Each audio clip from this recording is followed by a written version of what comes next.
Hey guys, welcome to the Still Moving podcast with Dom and Toby.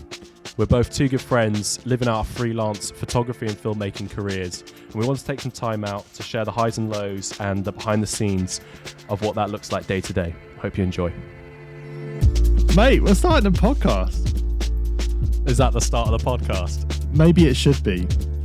I don't know. I've never done a podcast before. I've only ever listened to podcasts and gone, man, I would love to do a podcast. The thing is, I've never watched a podcast before, but if people are watching, they'll see that I'm pretty sure this is not what they do. He's got the SM58 out. I'm also really worried that I'm a very heavy nose breather. And, yeah, I am too. I was telling you about my deviated septum, but we won't go into that. It's too early in our relationship with podcasters, you know what I mean? We've just dropped all our listeners. Just the one that we had. The one listener. Shout out to Phil Holly. Thanks, guys. It was great having you on board. Do you know what I also hate on podcasts is when you listen to them and the person's interviewing, but they're like either laughing the whole way through it, the other person talking, or you can hear them breathing or going, yeah, the whole way through it. And you're like, I just want to hear the other person's response. Wow. Watch me be that person. Yeah, I'm probably going to do that. I'm whole going to be thing. the massive hypocrite by the end of this. Yeah, man. It's so funny. What we'll do next podcast is I'll just ridicule you for everything that you did in this one, and we'll leave it at go that. from there. We'll go from there. Tobes, why don't you give another introduction to what we're doing? Yeah, why don't we start again? Do you think? Something like that. Yeah, well, to the lovely listeners, if you are listening, and we've managed to hook you by this point, which is a bit of a miracle, I'm Toby, and this is Dominic. Hi, guys. Dominic. Yeah, hello. And we just thought it'd be fun to, come and make a podcast. I'm a photographer professionally, full-time. Dominic is a director and cinematographer full-time. And we've both grown up together in school. We've not studied together. Neither of us went to university, but we've kind of started our careers together. We've run a wedding business together, which we're just closing up this next year. But we just got a ton of experiences and funny, stupid stuff that's happened along the way. And we thought it'd be fun to do a podcast and just chat about it. And because I know that if I was 15 again, I'm now 25, I would love it to listen to podcasts like this and have two mates just have a chat about their experiences so far. I think it'd be really, really valuable. Whether this is valuable is another question in itself.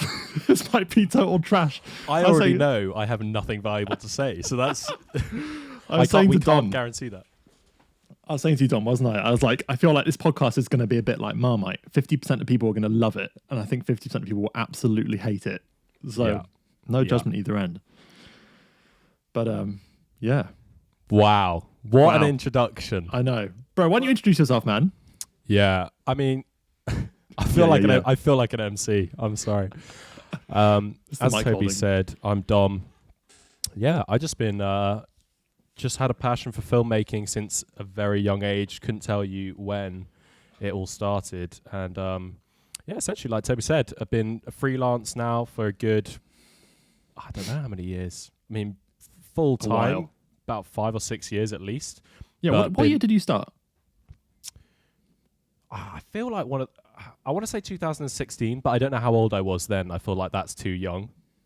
But I feel like that was when I started getting clients, or at least I was being paid.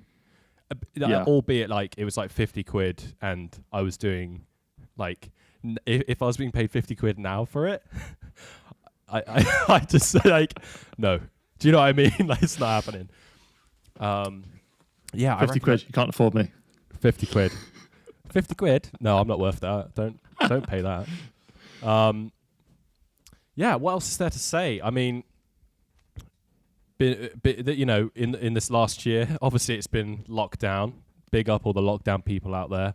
But before that, it was traveling, doing work for travel agencies. Like, can I just start? Can I just say? Can we start this bit again? Name drop. No, I think we should carry on. It's too late. No.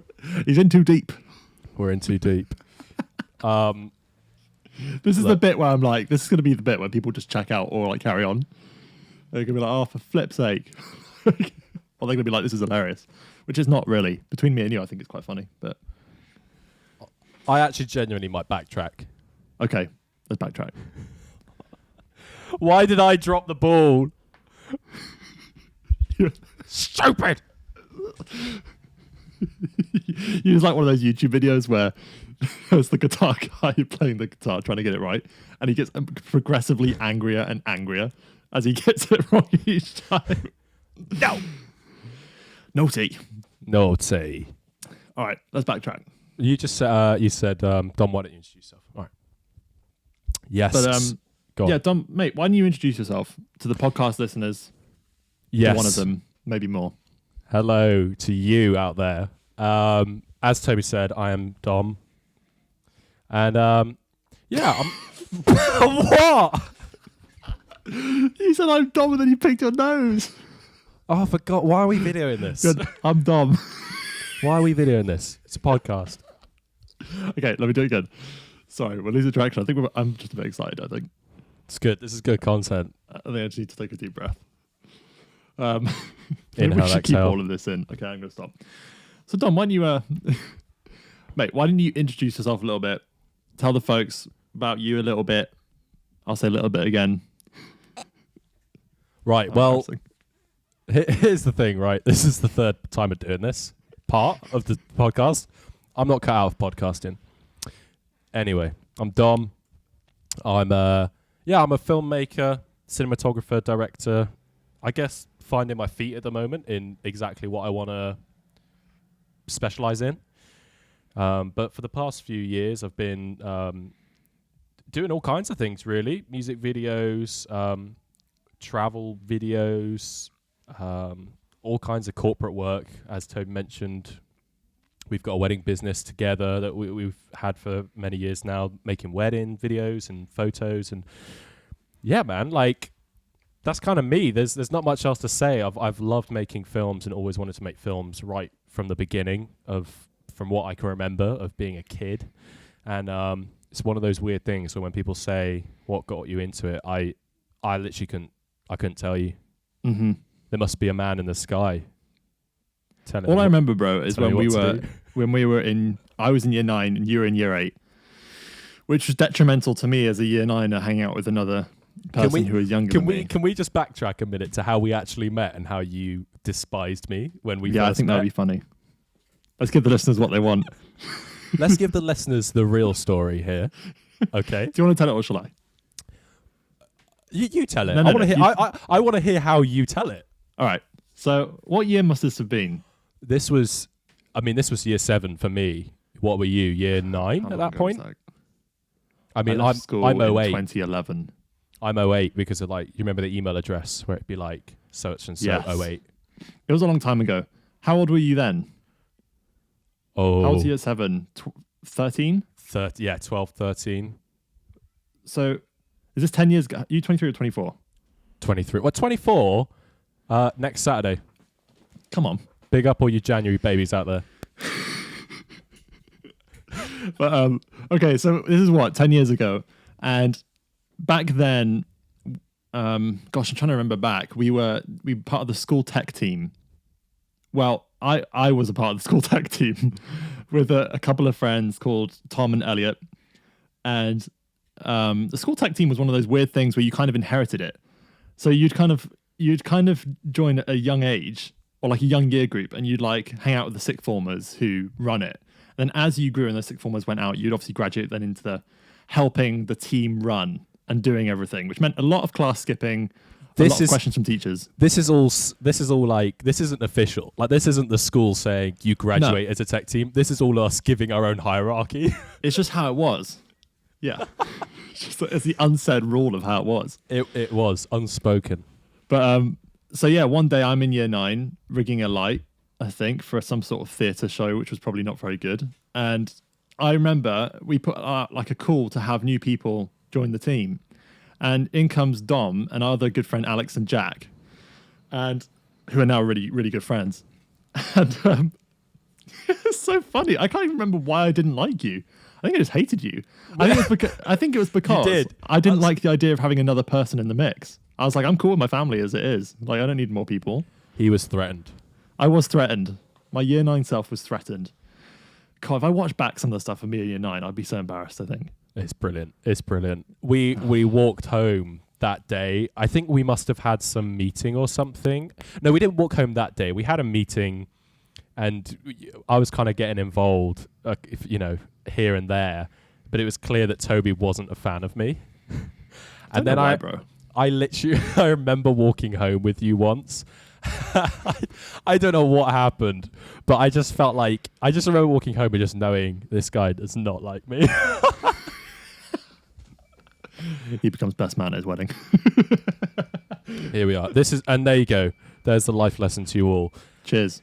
Befriend people that you think will hate you, and long live your friendship. Oh, cheers to that. My ASMR. Welcome back to the ASMR podcast. There's no cutting out. That is pretty much how it happened, though, wasn't it? That's how it happened. And then we ended up doing the rest of school together, became really good friends.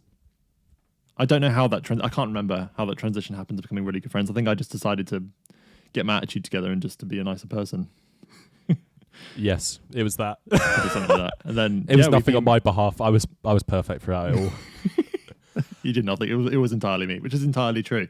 But we've just been best mates ever since, haven't we? It's been fun. Yeah, man. We share a love for very similar things, actually. One of which became very clear when we were young, which was aviation.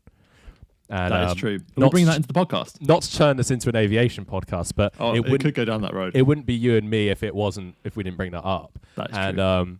There's people that come to mind right now that I know are listening to this laughing. But I'm not ashamed.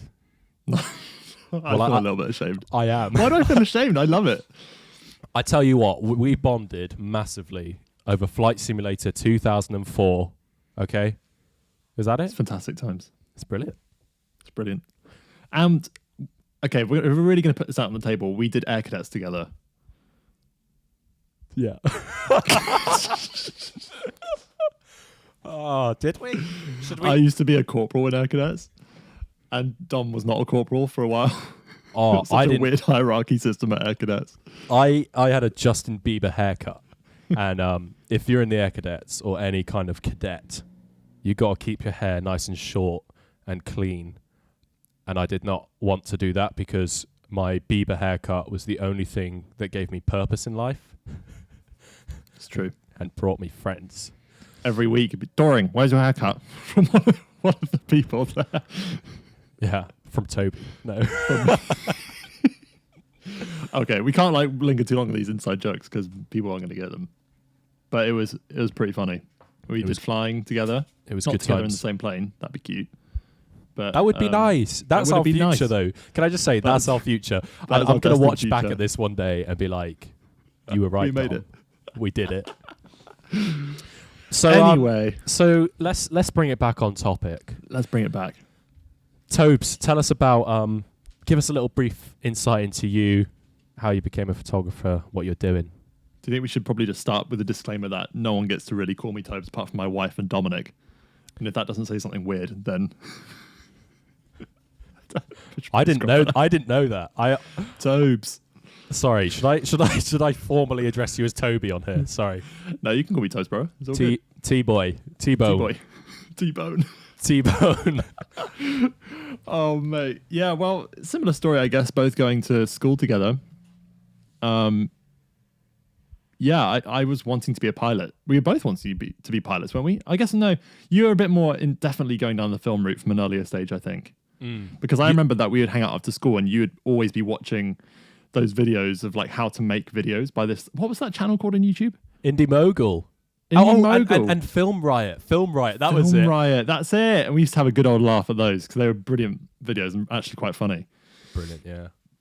I think like me and you sort of bounced on our interests because we both shared so many similar interests like drums, music, production, flying, kind of video, film, photography, all of that good stuff. So I think there was like so many common grounds, which is why we're such good friends, I think. Yeah, Matt. I totally forgot that like you were pretty much destined to be becoming a pilot. That's what you were gunning for, wasn't it? Until Definitely. Until you picked up the camera. No, it's until I failed my A levels and then realized I couldn't be a pilot. Don't say that. Don't say that. Yeah, no, it was good. It was a good thing to happen. I'm grateful for it now. But yeah, I went into A levels and I took physics and maths and Spanish, thinking Spanish would help if I ever had to fly in Spain. And I basically tried my hardest. Say this next sentence in Spanish. Y los nombres y no entiendo. Sí. Sí. Yeah, I dropped out of physics after 2 weeks. Maths didn't click at the A level of maths.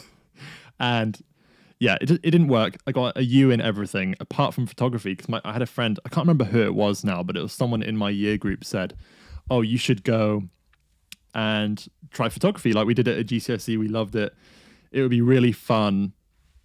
It'd be a nice breather from the other stuff that you're doing. I was like, okay, cool, I'll try it. And at the time, there was a lot of people who didn't like the photography teacher at Beach and Cliff School. Shout out to Beach and Cliff. And whoa. Can we just say on the record that we loved him? That's what I was about to say. Fantastic. I think this guy is amazing. Redeem because it. Mr. Murphy, what a legend. If you're listening, I thought you were great. And I took photography class for fun, and I loved seeing how magazine shots were taken, edited, retouched, because it was just fascinating to me. I think I'd seen a few time lapses online about people doing all the cutouts of the people and then airbrushing and doing all that stuff. And I was like, this is insane. Like, never had any clue of like how that could be done or is done. And yeah, I just kind of went down that road. I took some awful pictures of a really good friend of mine who lived across the road. Shout out to Hattie Reese if you're listening, which she won't be because no one knows how we're doing this. But Hattie, bless her, was an absolute sport and let me take pictures of her at sixth form photography standard. This is where I want to like stamp in the airbrush awful picture that you had. You know what's funny though? I still have the pictures on one of my hard drives. I say one of them because I'm not going to dig out for it. But it's good time. That is some fundamental Toby Mitchell timeline moments, mate. I feel like I should probably post them on Instagram. I think that would be probably quite a good thing to do. I sent one to Ethan the other day. Shout out to Ethan Porter. And I sent him a picture of another school friend of mine, Freya. I took some pictures of her, and I must have put the saturation bar at like 100%. And it was just horrific. But anyway, there you go. Did that, and that went well. And then, I failed my A-levels. Had that summer feeling pretty down about having to reassess what I was going to do with my life, because I was like, well, I'm going to be a pilot. I have to have done all these A-levels. And then I decided to move to a sixth form college in Bristol. And I went there and changed all of my subjects. And I just carried on with the photography and then did graphic design, music production, and English language. And it went much better for me. And I think it's just a better environment. I think our school was very much academic focused, of course, being a school. But in terms of the actual external environment of that as well and how that's enclosed, I think it was really a bit rigid and probably not quite the right environment for me to thrive in. So I went to this kind of college, which was a bit more hybrid between school and university. And I think that gel of them two really worked well for me. And I did much better, made really good friends there. And yeah. Clearly not that good friends, though. Am I right? Clearly not, bruv. Yeah, clearly not. I'm just going to pause real quick because I need to plug in my laptop before it dies. Sorry to break the flow. Squarespace, who isn't our sponsor because we don't have a sponsor. Welcome back. Thank you to our sponsor, Squarespace. Big up Squarespace. Look, if you're looking to make a website, I can highly recommend the guys at the Squarespace. Come on. You can pay full price with no coupon. Dom and Toby at checkout. You'll get no discount. You crash the site. Oh, mate. Yeah, so that's how it started, isn't it, really? I mean, there's a whole bunch more for both of us, I think, in our retrospective paths that we could probably go over. I mean, bro, sure. once you left school, tell us a bit about the end of your school time, because it was different to you than it was for me, I think. Yeah, man. Like, I had that, like, funny thing where, like, how deep how far in do I go right now? Let's go deep. Deeper. For me, like, being at school, and well, I guess this is more sick form now. Like, I was doing video work whilst I was at school. I mean, it wasn't paid work, but it was like I was making videos and I was starting to kind of get clients, small clients, albeit, but I was starting to really like step into what that looked like, kind of at like the age of like 16, 17, because I was How did that work for you? How were you finding small clients at that point? What sort of things were you doing? Do you know what? At that time, it was literally for like my granny. Or like shout out to Dom's granny. Shout out. She's not listening. She has no idea how to access this, thank God. But she was the deputy mayor of Bath at one point. So if you do your research, you'll figure out who she is. Flex. How many flexes can I get in? Your nanny's a legend in Bath. She is. Well, yeah, she is. In case she's listening. What's up, Dom's nanny? Carry on, bro. Nanny. So yeah, man, like it was jobs like that. It was, for your granny and who else? I remember I did something for one of the theatre companies in Bath as well. Just again through like word of mouth, and I went to a film like club when I was really young. Actually, it was like a week half term sort of film club thing. We made a short film in a week, and it ended up getting one of the First Light Awards, which is like this BAFTA, like young BAFTA award that you can get for like up and coming filmmakers. And there was like a group of 10 of us. We won one of the awards for the short film, which is wicked. It was like when you're that age, I must have been like 14. It must have been like year 7, like 14, 13 sort of thing. And you're like, oh my God, like Dick and Dom presented it. I was thinking about it the other day in the shower. I don't know why. And I was kind of hating myself. Actually, I was thinking about it this morning in the shower. And I was like... It's your finest moments of your life so far. Oh, it was a good time back then. Just letting the water... the water's just dripping on my face and I just wasn't even... And the thing is like, I was looking back and I was like, man, that was... Dick and Dom presented an award and they asked me, like the team asked me to speak, which is stupid. It's like the most like low level award ever. And I was like, yeah, I just want to thank everyone and thank you. And yeah, just thanks so much to Chris and Sarah. And yeah, thank you. It's like, right. Brilliant. Do you have the video of that still? I don't. Oh, maybe. That's quality. Dig it out, bro. But yeah, so I did like these film clubs, and they were great. Like, shout out Suited and Booted. They're not listening. No one's listening, but we're shouting. Suited and Booted followed me on Instagram the other day. They don't even follow me. I'm like, oh, that's savage. I never even met them. Anyway, but they went to the film club with them, and yeah, essentially they ended up like passing on a few clients, and it was all small scale stuff, and they really helped me grow into kind of the filmmaker that I became at that point. That's it, isn't it? It's finding those connections. It really is. And do you know what? Beach and Cliff, at school, they really, they really like pushed, like really were happy for me to leave school for a day to go and work on these things and do different projects. And, fast forward. You've got a good school, isn't it? Oh, mate. Yeah. I mean, the headmaster there, he was great. He let me... He was a bit Marmitey, wasn't he? Half the people loved him, half them hated him. Do you know what I mean? That's school, though. That's nothing to do with the headmaster. School, big up, headmaster. Big up, headmaster.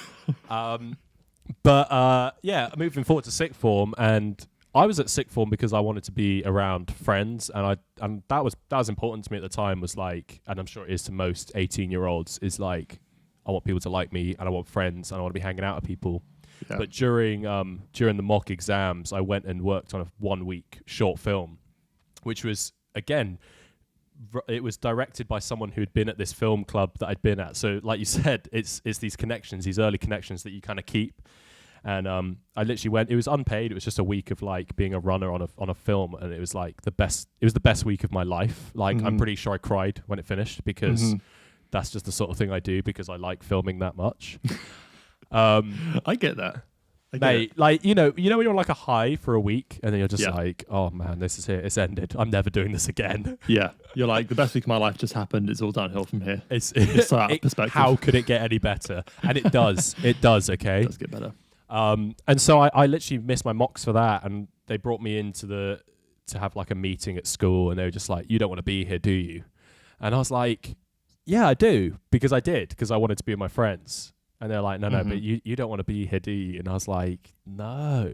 So I left, and I epiphany moment. I ended up working for this film company that we keep talking about, Suited and Booted, and I was working there for about 6 months, full time, like paid, editing and shooting, crazy, which was awesome. Yeah, it was like, like my first proper job, which was just so cool.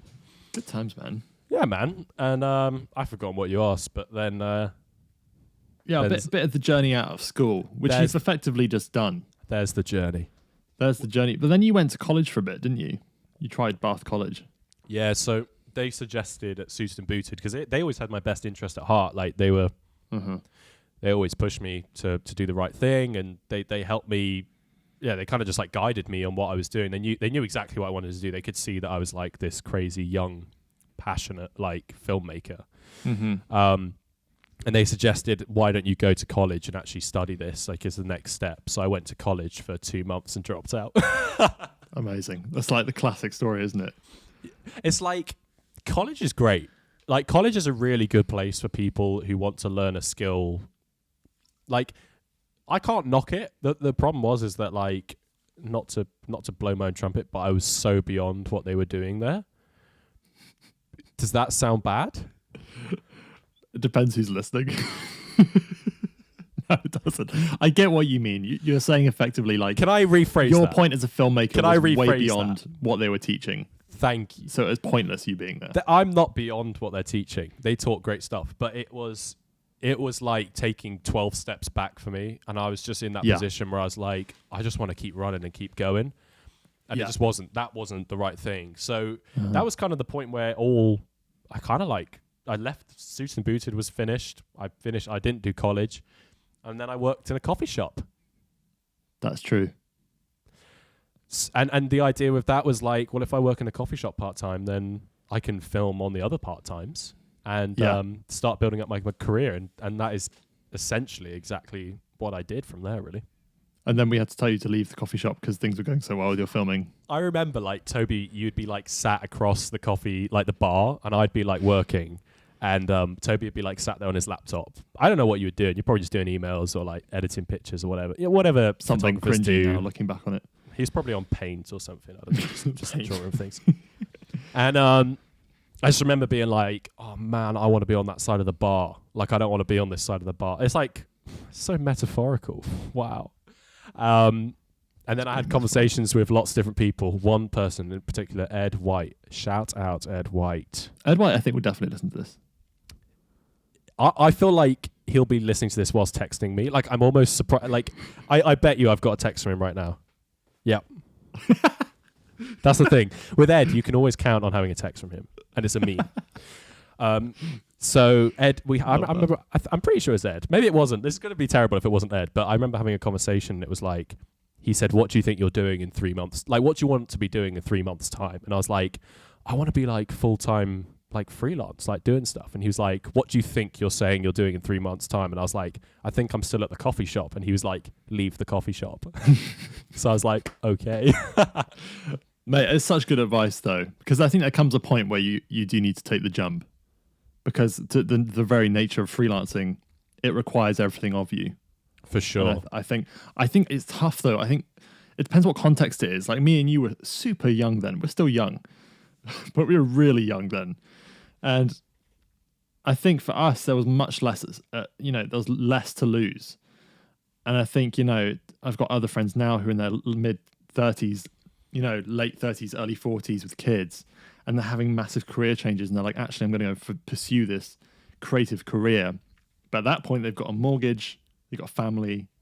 It's tough, like, to actually step away from that. Not step away from it, but to adapt your life in such a way which brings in the full-time income that you need for the food on the table, but then also, For sure. And do you know what? I think that was such a big part of, and probably similar to you, of like why it was it was kind of a jump we did at the times that we did, because it's like you can spend money on equipment, but we're fortunate enough to still be in homes that we're just living in and food's on the table, and again, that's not the same for everyone, unfortunately, but when you are in a position like that where you've got you don't have many like responsibilities in terms of like payments. Like, you know, the biggest payment probably was like my phone at the time.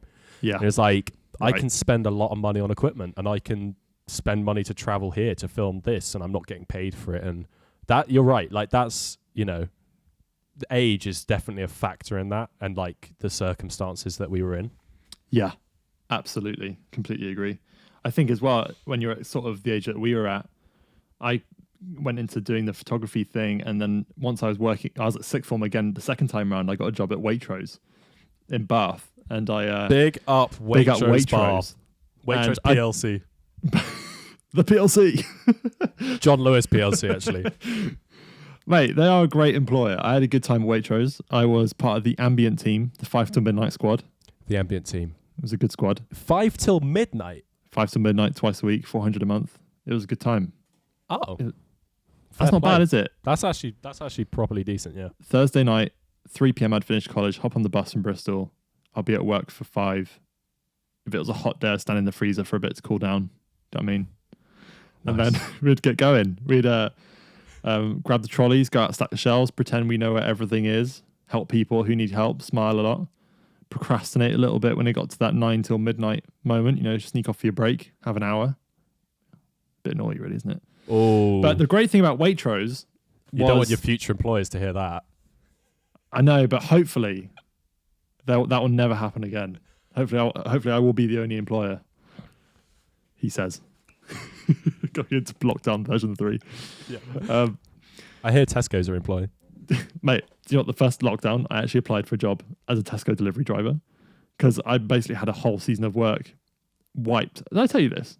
I can't remember. I feel like you did, but what was it like? Serious? Were you really? It was serious. I was like, at the time, Soph and I, my wife, we were living in a beautiful house in Bath.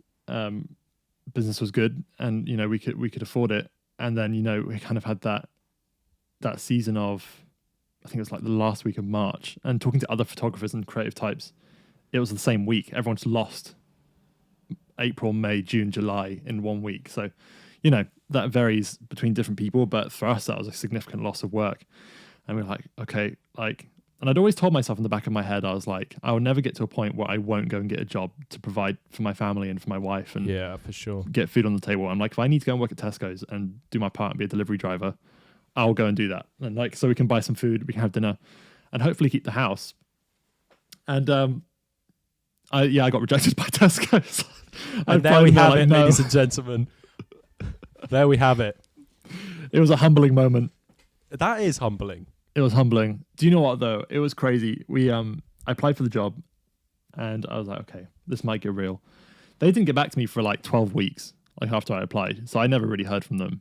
But the same day I applied for it, we had some friends in Bath call us and they're like, hey, we know this is about to become a really rough season for you. We want to give you $500 a month just to help you get through, which was amazing. So like for the next 3 months, we had $500 a month, which basically paid for our utilities, gas, Wi-Fi, electrics, you know.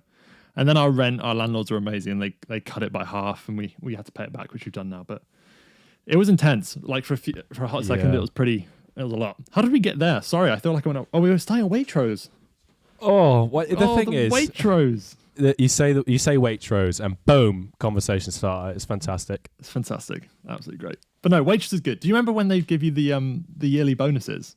Oh man, that was amazing. I joined at a point where Waitrose was declining. And so the bonuses were going downhill. And I remember people would be like, the thing is, it's a very public thing, wasn't it? It was like, it was all over the news. Yeah, they were like, oh man, the Waitrose have gone down from 20% bonus to like 15 or something like that. Bro, it's nothing now. Their first year, they had no profit. Wow, this conversation really has taken a turn, hasn't it? It has. It's sad though, because they're such a great employer. I think they were awesome. But yeah, no, Waitrose was amazing. Because I remember that first bonus, effectively they gave 17.5% of all your earnings back to you in March. So it's amazing. So you take a year of £400 a month.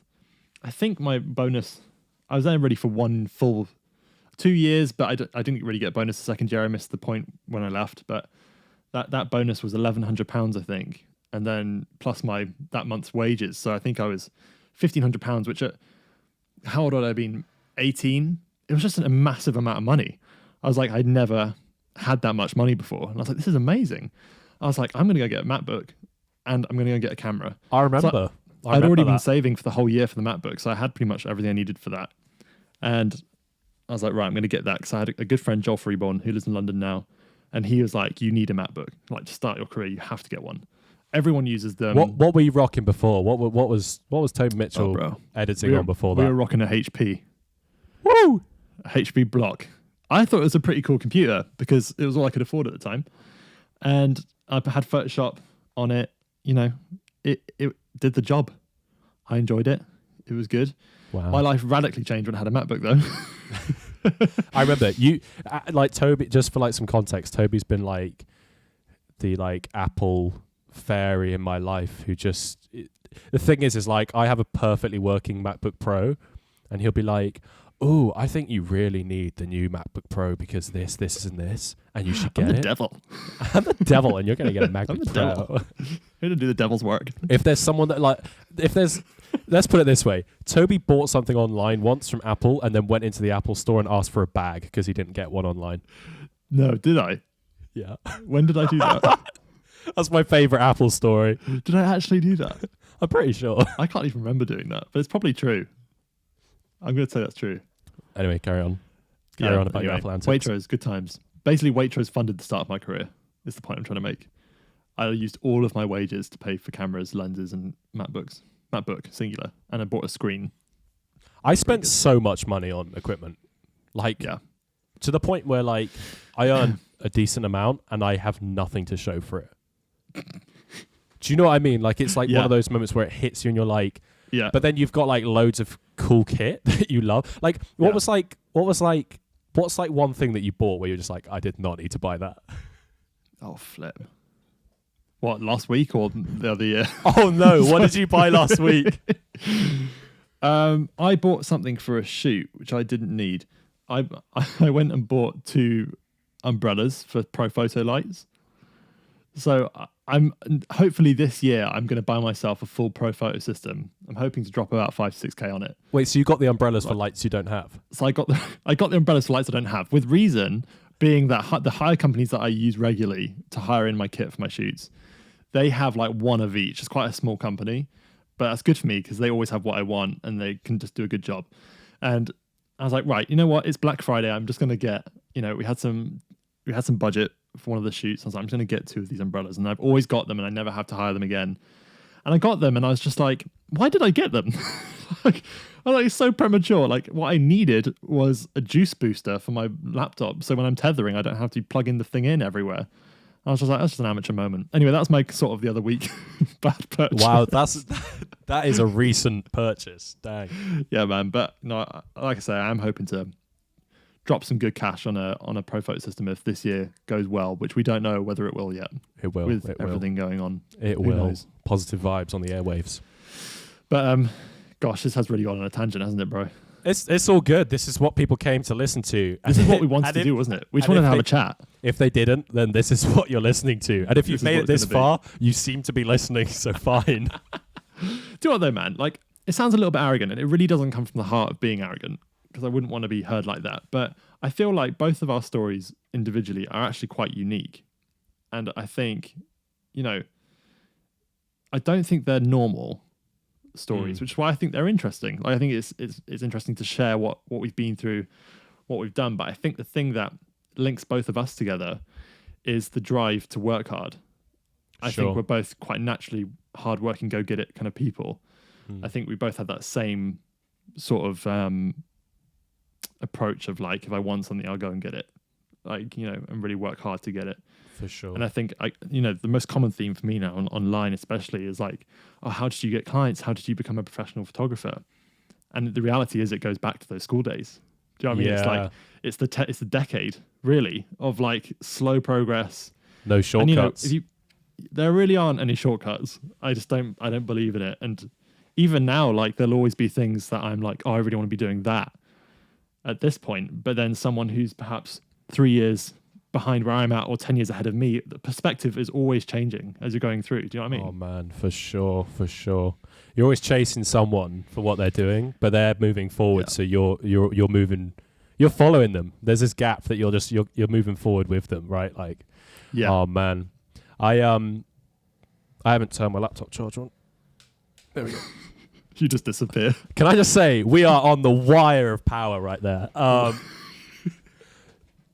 Yeah, man. I think what you just said then's like, yeah, like super interesting. I think for me, growing up, like one of the things I kind of wished I had, and to some extent I still wish I had, is like kind of like a mentor, or like maybe not a mentor, but like someone with the inside knowledge that I could just ask all these questions to, right? And like just be like, but how do I, like, what do I do now? And like, what's the next step here? And all that sort of stuff. And so when, and I, you know, I'd like to think this is what I do, but I've always kind of wanted that idea of like, if there's younger filmmakers out there who want advice or who have questions, like it's always been my challenge to myself to try and provide the information that I can give, because I've always wanted that for myself, right? It's almost That's like, so good. you know, it's kind of like you're not going to raise your kids how you were raised because you want to raise them differently, sort of thing, right? Like I want to pass on information that I wish I had. And so, yeah, I think like giving context to what we're doing here, it's not to be on our high horses and give information, but it's just to share in our journeys of where we're at, what we're doing. Yeah. Give insight, and hopefully along the way, just like, speak to people, learn stuff, learn from our mistakes. Yeah, man. All that kind of stuff. Mate, that's so good. And it's so on point, because we've said like forever, we've been like, everyone's just in a free fall. Like no one has any idea what they're doing, really, like as they start. And I think there is this kind of taboo in photography. I don't know what it's like in the directing and cinematography world, but it has been for a while. And I feel like it's changing now, which is really good, of like no one sharing their secrets or like how they found success or what they've done or who they spoke to. I feel like now things are becoming a little bit more transparent and a little bit more with that community feel of sharing information, helping each other, which it didn't used to be like that. I mean, it's been my 7th full-time year in photography, and I feel like it's just beginning to become like that now. And like there's another podcast called the X Negative Podcast, which is amazing, and I really love that podcast with Tom Barnes and Greg Fennell. And they talk a lot about this, and that the whole premise of their podcast was to kind of open the conversation to make everything feel more normal and more discussable, if that's even a word. And, you know, which I think is so good, because, you know, 10 years ago, I would have loved stuff like this, like to be able to listen to it and be like, oh, that's how you do it. Oh, that's how you should prepare for a tax return. Or like, oh, this is how you should, you know, all the things which no one talks about, which are like crucially important that you get right, or that you can get absolutely shafted. For sure. Like, oh, okay. Right. Wow.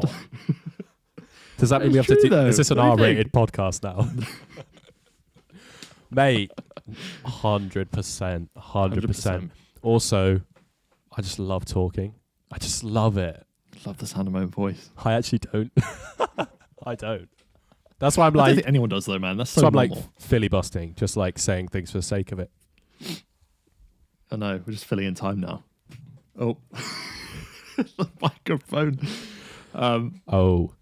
But yeah, I think, no, that's so good, mate. I think your journey into filmmaking is such an interesting one, and it seems like it's still evolving so much. Because I feel like in 2021, compared to 2018, you're in a very different place to where you're at. It's crazy, isn't it? It's like, I feel like this is like one of those things where like people say this to people all the time, but it's like, yeah, you know, big things are ahead of you. You're going somewhere. Like there's something ahead. You know, like everyone who's like young in their career knows that there's like, oh, this isn't the end. Like there's more to this, and I'm gonna grow. But it's until that I mean, and again, like you just said, there's only like 4 years worth of growth, or like 5 years worth of growth in my career that I'm like, that I can see right now. But it's like, it jumps so big between years. Yes. It's just really exciting. It's like we're doing this now, but like, oh my goodness, in 10 years' time, we'll be like, we had no idea what we're talking about. Do you know what I mean? Yeah, for sure. Yeah. You'll always look back. It's like the same thing with work, though. You look back on work you did 3-4 years ago, and you can either come at it with the approach of like, wow, how did I get paid for that? And 2, look how far I've come. which I think is such a good positive way of looking at it. And I think if you're on that journey and you are looking back and being like, wow, I've come so far, I think that's a really positive sign for anyone. And I think also just being comfortable with your own, well, it sounds so cliche, but be comfortable with your own journey and like kind of comfortable with the pace that you take and the pace that things take around you. Because, you know, there is some truth in like, depending where you live, things can move at different paces. Like, and, you know, depending on kind of your wiring and your personality, things will move at different paces. Like, I think for both of us, I'm very, very much achievement sort of centered and go get it. And, you know, that naturally leads to very hardworking, long hours kind of stuff because it doesn't feel like work. But, you know, if you're living in a small town in Missouri and, you know, you're 18, we just went international on the podcast. Tougher, depending. Sorry? We just went international on the podcast. Big up Missouri. International. Yeah. You know what I mean? Mate, 100%. 100%. I feel like there's like so many little bits. The thing is with like our relationship, like we spent hours together on shoots at weddings and other, you know, exciting shoots where there's just been so much that we've shared with each other. Yeah. You know, from finances to, you know, how to communicate with clients to, you know, how do I fix this problem that I've got, that it's like there's so many little things that I'm like, oh man, like if only I had known this, or if only people had known that, you know, like, yeah. I remember when I first heard that whole concept of like the whole concept of when you like comparison, and like how comparison's like the killer of joy and all that sort of stuff, and it's like the most simple sentence you ever heard in your life, and you're like, but it's so true. You're like, oh my gosh, like that's changed everything.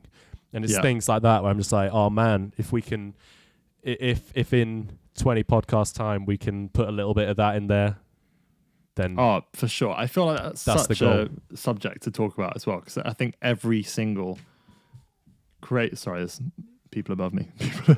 It can, you know, for everyone's got a journey of comparison, and it sounds horribly cliche, but I think it's such an important subject to unpack and to talk about. For sure. I live with my two nieces and brother and sister-in-law now, so we constantly have noise, which is not a bad thing. I love it. We're saving money. It's all good, but it's can get a little hectic sometimes. I live in a block of flats below. Well, what I found out at the beginning of this lockdown was a professional weightlifter. And so at 6 p.m. every night, we would the walls would shake from him dropping weights. I didn't know that. That's amazing. Did you not? Yeah. What's his name? Oh, I don't know. It's been locked down. I haven't been able to go up and knock on his door and just just tell him to keep going. You keep doing you, boo. Just do it. Oh, mate, bro. Do you think we should wrap things up here for today? Mate, it's been lovely to talk to you. I feel like we could go on, but I feel like maybe it's a good place to click pause and then wait to the next episode. That's, you know, what we've just given you there is a little bit about us, a brief introduction, and it's the only way is up, baby. Right? Amazing. Only way is up. Come on. Do you ever start talking and not realize where you're going with a sentence? Oh yeah, for sure. It's called being on a shoot with a client and make it up as you go along. I can't wait to do the podcasts where I just like quote what Toby said on shoots, because there are some fantastic quotes. Do you know what? I was actually thinking of the shoot that we did. Dom and I did a shoot in Scotland for an agency in London. Gosh, 2 years ago, 2019. 2 years ago, wow. Coming up to 2 years ago.